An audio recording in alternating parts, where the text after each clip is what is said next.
Hari tu kita bercerita tentang kisah Paus Lonely yang mana kita tak tahu apa kesudahan cerita Paus Lonely tu. Kali ni ada lagi satu kisah mengenai paus juga, which was Paus Beluga ataupun Beluga Whale. Kisah mengenai Paus Beluga ni bermula pada Jun 2020. Ada seorang whale videographer, kerja dia ialah dia mengambil klien untuk pergi tengok sighting ikan paus. Paus melompat ke kiri ke kanan, ke atas, dekat tengah-tengah laut, dekat kawasan perairan San Diego. Jadi pada satu hari, Dominic Biagini ni dia dapat klien dalam 6 orang macam tu untuk pergi bawa klien dia tengok ikan paus. Dia punya expectation ialah dekat San Diego ni kawasan dia warm water. So expectation dia ialah dia akan nak jumpa ikan paus humpback whales ataupun yang typical common warm water punya whale. On the way dia nak pergi ke tempat sighting yang sepatutnya dia bawa klien dia tu, dia radio call lah kawan dia. Dia tanya kawan dia, hari ni nampak tak something yang pelik dekat tengah-tengah laut kan?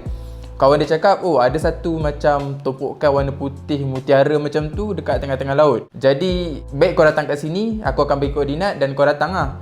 Bila sampai dekat kawasan yang kawan dia beritahu tadi, badan Dominic macam shaking tau. Dia macam shaking, terkejut dan excited kan. Sebab apa? Dia nampak macam satu benda lonjong warna putih dekat tengah-tengah laut.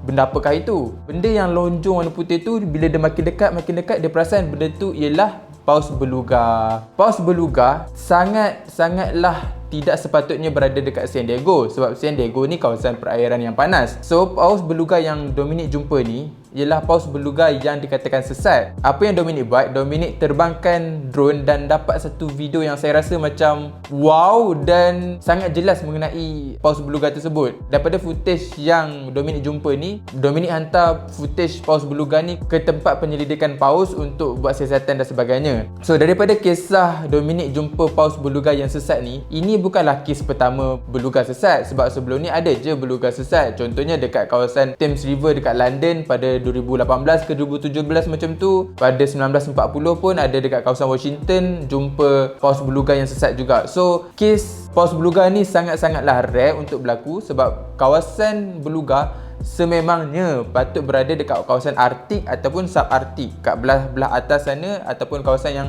iklimnya sejuk. Kenapa paus beluga ni boleh ada dekat kawasan San Diego yang panas ni? Beberapa teori yang diorang boleh come out berdasarkan kes-kes beluga yang sesat sebelum ni ialah satu, kemungkinan paus beluga ni terlalu mengikut makanan dia. Dia kejar makanan dia, kejar, sedar-sedar dia dah sampai ke tempat kawasan yang ini dah jauh daripada tempat aku. Tahu-tahu dia dah sampai kat macam London, Washington ataupun San Diego baru-baru ni. Paus beluga ni makan apa? Antara makanan paus beluga ni ialah ketam, udang dan ikan-ikan pelagik. Contohnya macam tuna, ikan tongkol dan sebagainya. Nombor 2, teori yang boleh dikaitkan kenapa paus beluga ni boleh sesat dan berada dekat kawasan San Diego ni ialah kemungkinan juga yang paus beluga ni terhanyut sebabkan karen membawa dia ke bawah.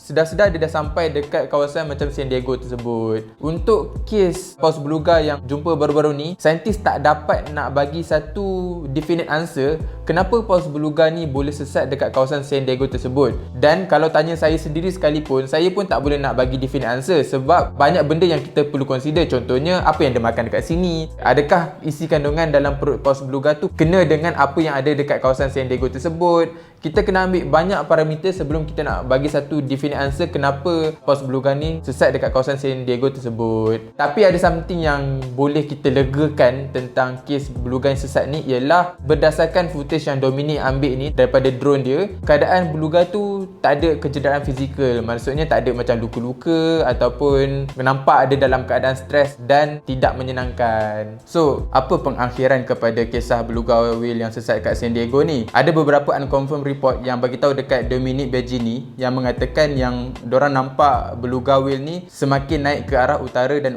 dan diharapkanlah juga kalau report yang bagi tahu dekat Dominic Biagini tu betul, kita pun mengharapkan yang beluga whale tu tadi kembali kepada habitat asal diorang, iaitu dekat kawasan Arktik ataupun subarktik.